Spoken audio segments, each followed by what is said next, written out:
እሺ ተመልካቾች እንዴት ናችሁ? እጅግ በጣም መልካም የሚባል መመሪያ ወጥቷል። የኢትዮጵያ የካፒታል ገበያ ባለስልጣን ኢትዮጵያ ውስጥ ያሉ እድሜያቸውና ሁኔታቸው የሚፈቅድ ሰዎች በሙሉ ማለት ነው ኢንቨስት ማድረግ የሚችሉባቸውን የጋራ ኢንቨስትመንት ፈንድ መመሪያ አውጥቷል። ለውይይት አውጥቷል። መመሪያው ከ150 ገጽ በላይ መመሪያ ነው። ዛሬ አጠር አድርጌ ምን ማለት ነው የጋራ ኢንቨስትመንት ፈንድ ማለት የኮሌክቲቭ ኢንቨስትመንት ስኪም የሚባለው ምን ማለት ነው? ሰዎች እንዴት ነው ኢንቨስት ሊያደርጉ የሚችሉት? ሰዎች እንዴት ነው ከቁጠባ ወደ ኢንቨስትመንት ሊሻገሩ የሚችሉት የሚለውንና እነዚህ የጋራ ኢንቨስትመንት ፈንድ ተቋማቶች እንዴት ይቋቋማሉ የሚለውን ከመመሪያው በመነሳት ሀሳቦችን ልሰጣችሁ ፈልጌያለሁ። በጣም ጥሩ የምንለው ዜና ነው። እንግዲህ የጋራ ኢንቨስትመንት ፈንድ ወይም ደግሞ ኮሌክቲቭ ኢንቨስትመንት ስኪም ሲባል ሰምታችሁ ሊሆን ይችላል። ምን ማለት ነው? ብዙ ሰዎች ገንዘባቸውን በአንድ ፖርትፎሊዮ ብሎ ነው የሚገልጸው። ደግሞ አንድ ላይ ሊያሰባስቡ ይችላሉ። በአንድ ድርጅት ውስጥ ይሰባሰብላቸውና እሱ ማኔጅ የሚያደርግ ተቋም ኖሮ እሱ እየመራው የተለያዩ ንብረቶችን ሊገዛላቸው ይችላል።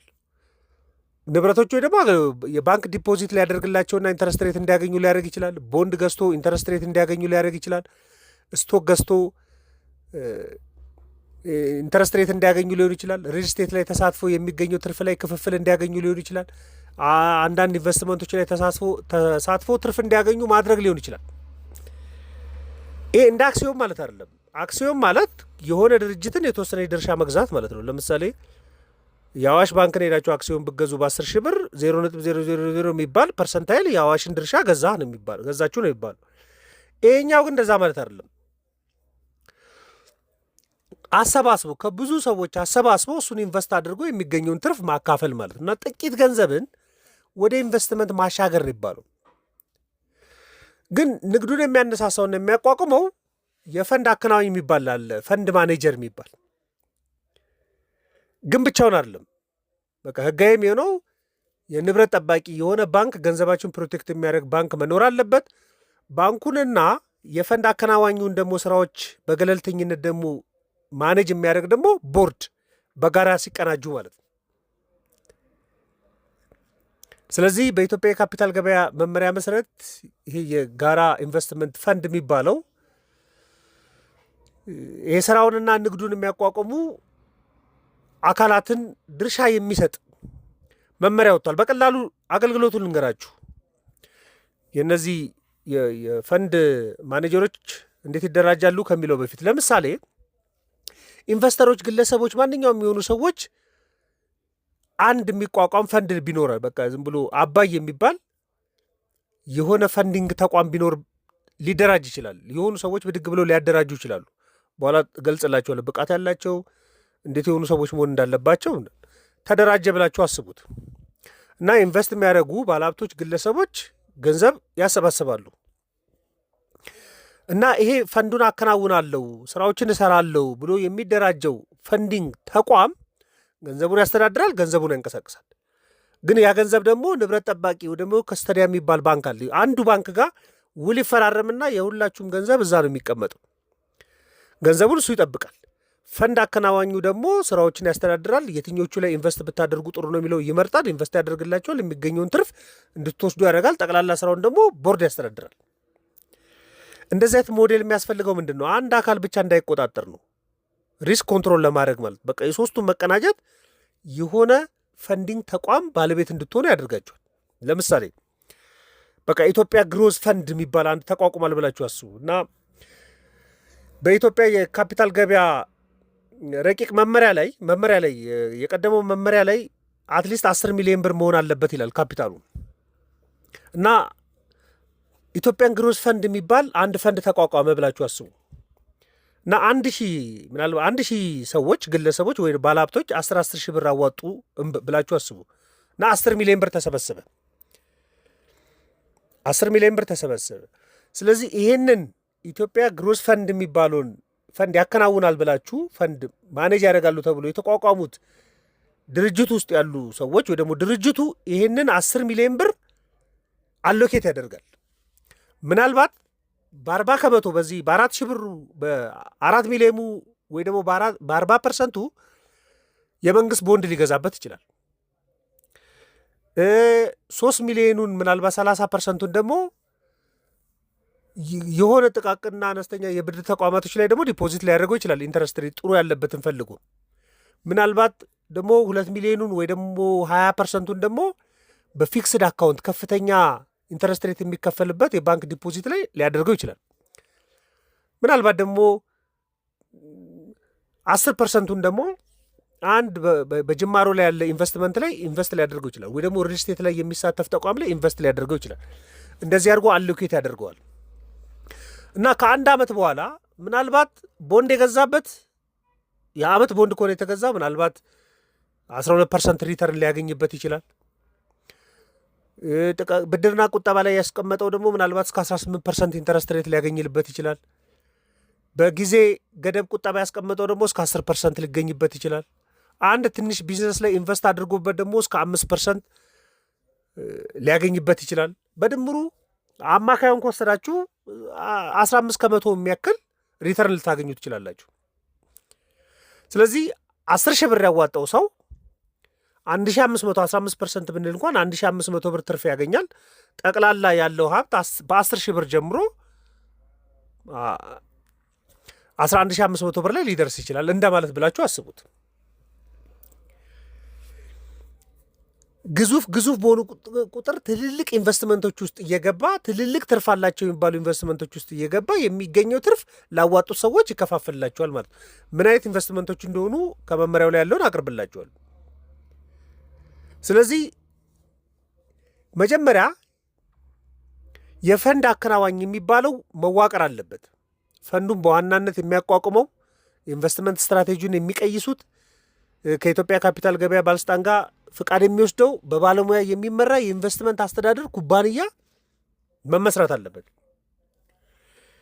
ደግሞ ንብረቱን የሚጠብቅ ደግሞ ባንክ መኖር አለበት። በቃ ፈንዱ እናንተ የምታዋጡትን ገንዘብ በባላደራነት የሚይዝ ከአከናዋኙ ጋር ይሄ የፈንዱን ማኔጅ ከሚያደርገው ኩባንያ ጋር ሙሉ በሙሉ ነፃ የሆነ የፋይናንሻል ተቋም ባንክ፣ በአብዛኛው ባንክ ነው የሚሆነው። ከባንክ ጋር ውል መፈጸም አለበት። የእናንተ ገንዘብ ባንኩ ጋር ሆኖ ውል መፈጸም አለበት። ይሄን ደግሞ የሚያስተዳድሩ ደግሞ የዳይሬክተሮች ቦርድ ደግሞ ያስፈልጋል። ፈንዱ በህጋዊ መንገድ ሲቋቋም የበላይ ቁጥጥር የሚያደርግ ቢያንስ 5 አባላቶች ያሉበት ቦርድ መዋቀር አለበት። በቃ ገለልተኛ የሆኑ ማለት ነው። ይሄ ፈንድ አከናዋኝ መቋቋም አለበት። ስለዚህ ኢንቨስተሮች ገንዘብ ያዋጣሉ፣ ፈንድ አከናዋኙ ገንዘቡን ያስተዳድራል፣ ንብረት ጠባቂው ደግሞ ባንክ ደግሞ ገንዘቡን ይቆጣጠራል ማለት ነው። በኢትዮጵያ ካፒታል ገበያ ይሄኛው ፈንድ ሚኒመም 10 ሚሊዮን ብር ያለው ኩባንያ መቋቋም አለበት ነው የሚለው። ግን የሚያደራጁት የፈቃድ አሰጣጡ የሚያደራጁት ኩባንያውን የሚያደራጁት ግለሰቦችም ሆኑ ተቋማቶች ማሟላት ያለባቸው መስፈርት አለ። ሲሪየስ የሆነ መስፈርት በዓለም ላይ በጣም የታወቀ ነው። የመጀመሪያው የብቃት ማረጋገጫ ያላቸው ግለሰቦች መሆን አለባቸው። በቃ የድርጅት ባለቤቶችም ከሆኑ ከፍተኛ ስራ አስፈጻሚዎችም ከሆኑ የቦርድ አባላቶችም ከሆኑ በጣም ብቁ፣ ታማኝ፣ የወንጀል ንክኪ የሌለባቸው ሰዎች መሆናቸው የተረጋገጠ መሆን አለበት። የሰነድ ዝግጅት መደረግ አለበት። በቃ ከዚህ ቀደም የታክስ ኢሹ የሌለባቸው፣ የንግድ ምዝገባ ችግር የሌለባቸው፣ ትክክለኛ የድርጅቱ መመስረቻ ጽሑፍ መኖር አለበት። የውስጥ ቁጥጥር፣ ሪስክ ካለ ሪስክ እንዴት ማኔጅ እንደሚደረግበት ሰነዶች መዘጋጀት አለባቸው። ኢቭን የአገልግሎት ስምምነትን ማድረግ አለባቸው። ቅድም ከምላችሁ ከጠባቂ ከሚባለው ባንክ ጋር ስምምነት ማድረግ አለባቸው። በቃ ገንዘቡ እዛ ይገባል፣ እሱን የሚያስተዳድር ባንክ ጋር ስምምነት ማድረግ አለባቸው። እቅድ በአግባቡ እቅድ ማቅረብ አለባቸው። አትሊስት ከተሰበሰበው እንኳን የሚለው በ6 ወራቶች ውስጥ የተሰበሰበው 30% ኢንቨስት ለማድረግ የሚያስችል ዝርዝር የስራ እቅድ ማዘጋጀት አለባቸው። ይህ ኩባንያ መበደር የሚችል ራሱ ኩባንያ ነው። እንደዚያ ኩባንያዎች በምን መዋቅር ስር ይደራጃሉ ካላችሁ 6 የጋራ ኢንቨስትመንት ፈንድ አይነቶች ተዘርዝረዋል መመሪያው ላይ። የመጀመሪያው ሚቹዋል ፈንድ ነው። የጋርዮሽ የገንዘብ ፈንድ የሚባለው ሚቹዋል ፈንድ አለ። ይሄ ፈንድ መርጣችሁ ነው እናንተ አሁን እንግዲህ ገንዘባችሁን የምታዋጡት። ይሄ እንደዚያ ፈንድ ሚቹዋል የሚባለው ፈንድ ከበርካታ አነስተኛና ትላልቅ ኢንቨስተሮች እና ግለሰቦች ገንዘብ ሊሰበስብ ይችላል። እና የት ላይ ኢንቨስት ሊያደርገው ይችላል? አክሲዮን ሊገዛላችሁ ይችላል። አክሲዮን ገዝቶ ከሚገኘው ትርፍ ላይ ሊሰጣችሁ ይችላል። የቦንድ ሰነዶችን ከመንግስት ላይ ገዝቶ ከሚገኘው ትርፍ ሊሰጣችሁ ይችላል። የሚቹዋል ፈንድ ይባሉ። ስለዚህ ኢንቨስተሮች በፈለጉ ጊዜ ድርሻቸውን መልሰው በመሸጥ ገንዘባቸውን መቀበል የሚችሉበት ማለት ነው። ለምሳሌ አንድ ኤ የሚባል የጋርዮሽ ፈንድ ሚቹዋል ፈንድ ቢቋቋም እና 5,000 ሰዎች እያንዳንዳቸው 2,000 ብር ቢያዋጡ 10 ሚሊዮን ብር ማለት ነው። ስለዚህ 10 ሚሊዮን ብር ሊያሰባስብ ይችላል። ይሄ ኩባንያ ኤ የሚባል የሆነ የጋርዮሽ ሚቹዋል ፈንድ ኩባንያ ቢቋቋም ይህን 10 ሚሊዮን ብር ገንዘብ በመጠቀም ለተለያዩ አዳዲስ ባንኮች አክሲዮን ሊገዛ ይችላል። ከቴሌኮም ተቋማቶች ሊገዛ ይችላል። የመንግስት ቦንዶችን ሊገዛ ይችላል። ተመጣጣኝ የሚለውን ኢንቨስትመንት እያደረገ የሚገኘውን ትርፍ ሊያከፋፍል ይችላል። እንዲህ ሆኖ መደራጀት ይችላል። አንደኛው ሚቹዋል ፈንድ ነው። ሁለተኛው መኒ ማርኬት ፈንድ ይባላል። የገንዘብ ገበያ ፈንድ ትንንሽ ሪስክ ያላቸው እና ለአጭር ጊዜ ውስጥ ብዙ ጊዜ ከአንድ ዓመት ያነሱ ወደ ገንዘብ ሊቀየሩ የሚችሉ የፋይናንስ ሰነዶች ላይ ሊገዛ ይችላል። በቃ ለአጭር ጊዜ የሚሆኑ ቦንዶች፣ ፈንዶች ምናምን ሊሆኑ ይችላሉ። ለኢንቨስተሮች በጣም አስተማማኝ ትርፍ በቃ አጭር ጊዜ፣ ለምሳሌ አጭር ጊዜ ቦንዶች፣ ትሬጀሪ ቢል ሊሆን ይችላል። እሱን ሊገዛ ይችላል። ብሔራዊ ባንክ ወይ ደግሞ የገንዘብ ሚኒስቴር የሚያወጣቸው የግምጃ ቤት ሰነዶች አሉ። እነዚህ የግምጃ ቤት ሰነዶችን እየገዛ ከሚገኘው ትርፍ ላይ የ8 ቀንም ሊገዛ ይችላል። የ90 ቀንም ሊገዛ ይችላል። ከሚገኘው ትርፍ ላይ ማከፋፈል ማለት በነጠላ አንድ ሰው 10,000 ብር ኖሮት በነጠላ ከሚበር ይህ ድርጅት ኮምባይን ያደርግና የሰበስብና ኩባንያ ትልቅ ግምጃ ቤት ሰነድ ይገዛና የሚገኘውን ትርፍ ላዋጡ ሰዎች ማከፋፈል ማለት ነው። ሶስተኛው ግዙፍ የሚሆነው ደግሞ የሪል ስቴት ኢንቨስትመንት ፈንድ የሚባለዋል። ይሄ በጣም ትልቅ ድርሻ የሚሰጥ ነው። ከተበታተኑ ኢንቨስተሮች ገንዘብ ሊሰበስብ ይችላል። ከግለሰቦች ገንዘብ ሊሰበስብ ይችላል። ስለዚህ የቢሮ ህንፃዎች ሊሆን ይችላል፣ የገበያ ማዕከላት ሊሆን ይችላል፣ የመኖሪያ አፓርታማዎች ላይ ሊሆን ይችላል። ኢንቨስት ሊያደርግ ይችላል። ኢቭን ከኪራይ የሚገኙ ገንዘቦች ሊሆኑ ይችላሉ። ኢንቨስት ያደርግና ከሚገኘው ትርፍ ለአባላቶቹ ሊያከፋፍል ይችላል። ለሁላችሁም ማለት ነው። ለምሳሌ 500 ሚሊዮን ብር ቢሰበስብ በቃ ከሚፈልጉ ሰዎች በድፍን ኢትዮጵያ ካሉ ሰዎች ቢሰበስብ እና የሆነ አካባቢ ላይ ጥሩ የሚባል ህንፃ ቢገዛ ህንፃውን ቢያከራይ ህንፃው ተከራይቶ በየወሩ ከሚገኘው ገንዘብ ላይ የሥራ ማስኬጃዎቹን ብቻ እየቀነሰ ለኢንቨስተሮቹ በትርፍ ደረጃ ሊሰጥ ይችላል። በጣም ጥሩ። አራተኛው የሰነደ መዋለ ንዋይ ገበያ የሚሸጥበትን ፈንድ ደግሞ አለ። ዝም ብሎ ኢንዴክሶችን እየተመለከተ በቃ እንደ መደበኛ አክሲዮኖች የአክሲዮን ልውውጦች ላይ በየቀኑ እየተሳተፈ አሁን ሰነደ መዋለ ንዋይ ላይ ያሉ ግብይቶች አሉ። እየገዛ እየሸጠ በጥሩ ዋጋ ሲያገኝ እየገዛ በጥሩ ዋጋ ሲያገኝ እየሸጠ የሚገኙትን ትርፎች ማከፋፈል ኢሲኤክስ ላይ እየተሳተፈ ማለት ነው። ይህ ሰነደ መዋለ ንዋይ ገበያ የሚሸጥ ፈንድ ነው። አምስተኛው ኦልተርናቲቭ የሚባለው ኢንቨስትመንት ፈንድ አለ። አማራጭ ኢንቨስትመንት ፈንድ ከአክሲዮን ውጭና ከቦንድ ውጭ ያሉ ኢንቨስትመንቶች ላይ ሊሳተፍ ይችላል። በቃ ሌሎች በቃ ጥሩ ናቸው ብሎ ኢቫሉዌት አድርጓቸው አከናዋኞቹ ኢቫሉዌት አድርገው እነዚህ ፈንድ አከናዋኞች ውስጥ ያሉ ባለሙያዎች ኢቫሉዌት አድርገው ጥሩ ነው የተባለ ቢዝነስ ውስጥ ሊሳተፍ ይችላል። አዳዲስ ቴክኖሎጂ ፈጠራዎች ላይ ሊሳተፍ ይችላል። ቨርቹዋል ካፒታል ላይ፣ ቴክኖሎጂ ላይ ገና በማደግ ላይ ያሉ ትንንሽ ድርጅቶችን ሄዶ ኢንቨስት አድርገው በማሳደግ ከሚገኘው ትርፍ ላይ ሊያከፋፍል ይችላል። ስድስተኛው ባለልዩ ስያሜ ፈንድ የሚባሉ አሉ። ትንሽ ከገበያ አሰራራቸው ወጣ ያለ መልክ ያላቸው የተለየ ዓላማ ያላቸው ሊሆኑ ይችላሉ። የዘርፍ ወይ ደግሞ የማህበራት ግንኙነቶች ላይ ምናልባት የእስልምና ፋይናንስ መርህን የተከተለ ፈንድ ሊሆን ይችላል። የአረንጓዴ ልማት ፈንድ ሊሆን ይችላል። የአካባቢ ጥበቃ ፈንድ ሊሆን ይችላል። የሶላር ፓኔሎች ላይ፣ ሃይድሮኤሌክትሪክ ላይ ኢንቨስት በማድረግ ከሚገኘው ትርፍ ላይ የሚያከፋፍል ፈንድ ሊቋቋም ይችላል። ስለዚህ እነዚህ አምስቱ ካይንድ ኦፍ ፈንድ ላይ ስድስቱ ቅድም የጠቀስኩላችሁ ላይ የፈለጉት ላይ ዜጎች ገብተው የቻሉትን ያህል ኢንቨስት እያደረጉ ያ አከናዋኝ የመረጡት ኩባንያን የሚያስተዳድሩት ፈንድ አከናዋኞች ኢንቨስት እያደረጉ ከሚገኙ ትርፍ ላይ ህዝብ እንዲከፋፈል ነው የጋራ ኢንቨስትመንት ፈንድ የተቋቋመው። ኢትዮጵያ ውስጥ መቋቋም አለበት ተብሎ ረጅም ጊዜ ሲጠየቅ ነበር። ምን ጥቅም ያመጣል ካላችሁ በጣም መሰረታዊ ጥቅሞች አሉ። አንደኛው ትንሽ የሆነ ገንዘብ ወደ ትልቅ ኢንቨስትመንት ይቀየራል። ለምሳሌ ትልቅ ህንፃ ቢገዛ የሪል ስቴት ኢንቨስትመንት ፈንድ ላይ አንድ ሰው ገብቶ ትልቅ ህንፃ ድርጅቱ ሊገዛ ይችላል በ500 ሚሊዮን። ግን እናንተ ያዋጣችሁት እዛ ውስጥ 10 ሺህ ብር ብቻ ሊሆን ይችላል። ስለዚህ ትንሽ ገንዘብ የእናንተ 10 ሺህ ብር ይደመርና አንድ ቢልዲንግ ሊገዛ ይችላል ማለት። ከአክሲዮኖች ይለያል። አንድ ባንክ አክሲዮን ብገዙ በቃ የባንክ ስራውን ብቻ ነው የሚሰራው። ነገር ግን ፈንዶች ላይ ሄዳችሁ ኢንቨስት ብታደርጉ ብዙ ድርጅቶች ብዙ ቢዝነስ ላይ ፓርቲሲፔት ስለሚያደርጉ ከብዙ ትርፍ ታገኛላችሁ። ስለዚህ ትንሽ ገንዘብ ወደ ትልቅ ኢንቨስትመንትን የሚቀይር ነው። አንድ ፕሮጀክት ካልሰራ ሁሉ በቃ ወደ ሌሎች ፕሮጀክቶች እየተዛወሩ መስራት የሚችሉበት ነው። ደግሞ ባለሙያዎች የሚመሩት ነው እንጂ በቃ ባለሀብቶች እናንተ ያዋጣችሁ ሰዎች የምትወስኑበት አይደለም። ፈንድ አከናዋኝ ላይ ያሉ ሰዎች የትምህርት ደረጃቸው የተረጋገጠ መሆን አለባቸው። በዲሲፕሊን የተረጋገጠ መሆን አለባቸው። ትክክለኛ አይፒኦ አስጠንተው መምጣት ያለባቸው መሆን አለባቸው። ትክክለኛ ጥናት ያለበትና መምራት የሚችል አቅም ያላቸው መሆኑ የተረጋገጠ ነው። ስለዚህ በባለሙያ የሚመራ ነው ኢኮኖሚ ላይ ማለት። ስለዚህ ኢንቨስትመንትን ማሳለጥ የሚችል ብዙ የሚፈጥረው ነገር አለ ኢትዮጵያ ውስጥ። ይሄ ጉዳይ አንደኛ መደበኛ ያልሆነ ቁጠባ ወደ መደበኛ ቁጠባ ይመጣል። ሰው ቤቱ ላይ ዝም ብሎ ያስቀመጣት 10 ሺህ ብር ምናምን ልትኖር ትችላለች። እዚህ ውስጥ መጥቶ ኢንቨስት ያደርጋታል። ወደ መደበኛ የካፒታል ስራ ገባ ማለት ነው። አሁን ያሉ የባንክ አክሲዮኖች ትልልቅ ድርሻ ነው ያላቸው። እነሱ መግዛት የማይችል ሰው እዚህ ኢንቨስት ሊያደርግ ይችላል። ቶሎ ቶሎ የሚለዋወጥ ኢንቨስትመንት ላይ ፓርቲሲፔት ማድረግ የሚፈልግ ሰው እዚህ ኢንቨስት ሊያደርግ ይችላል።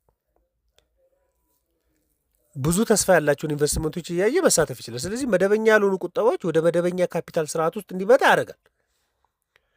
አይደል የሆነ ገንዘብ ደግሞ ገንዘብ ስራ ላይ ያልዋለ ገንዘብ ደግሞ ወደ ምርታማ ኢንቨስትመንት ይለወጣል።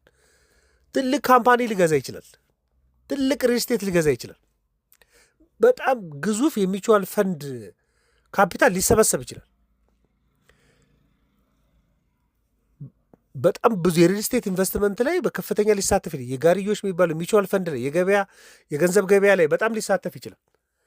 ስለዚህ የሆነ ቦታ ላይ የተቀመጡ አይደል የነበሩ የተኛ ገንዘብን ወደ ምርታማነት ስርዓት ውስጥ እንዲመጣ ያደርጋል። በቃ የሚንቀሳቀሳል ማለት ነው።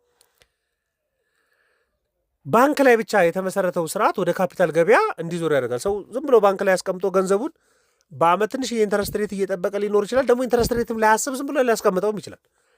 ባንክ ላይ ብቻ የተመሰረተ ነበር። አሁን ግን እነዚህ ፈንዶች ባንክ ላይ ብቻ የተመሰረተውን ስርዓት ወደ ካፒታል ገበያ ኢኮሲስተም ያመጡታል ማለት ነው። ስለዚህ ብዙ ሰዎች ትንንሽዬ ገንዘቦቻቸውን እያዋጡ ኢንቨስት የሚያደርጓቸው ብዙ ድርጅቶችን ለምሳሌ አንድ ስኳር ፋብሪካ ብዙ ካፒታል ሊፈጅ ይችላል። በፈንድ ብቻ በተሰበሰበ ካፒታል የስኳር ፋብሪካ ባለቤት ሊሆኑ ይችላሉ። በጣም ብዙ ሰዎች ማለት ነው። በፈንድ ተሰብስበው የትልቅ ተቋም ባለቤት መሆን ይችላሉ። ይሄ መመሪያው በጣም ብዙ የያዛቸው ዲቴሎች አሉ። ከፈንዱ ከተሰበሰበ ላይ እነዚህ የሚቋቋሙ ኩባንያዎች የመበደር አቅም ሊኖራቸው ይችላል። ከፈንዱ ምን ያህል መበደር እንደሚችሉ፣ ምን ያህሉ ማከፋፈል እንደሚችሉ፣ የትኞቹን ዲሲፕሊኖች መጠበቅ እንዳለባቸው በጣም ብዙ ዲቴል አለበት። ዘኢትዮጵያ ኢኮኖሚስት ቪው የሚለው ቴሌግራም ላይ አስቀምጬላችኋለሁ። ሙሉ ሰነዱን ማንበብ ትችላላችሁ።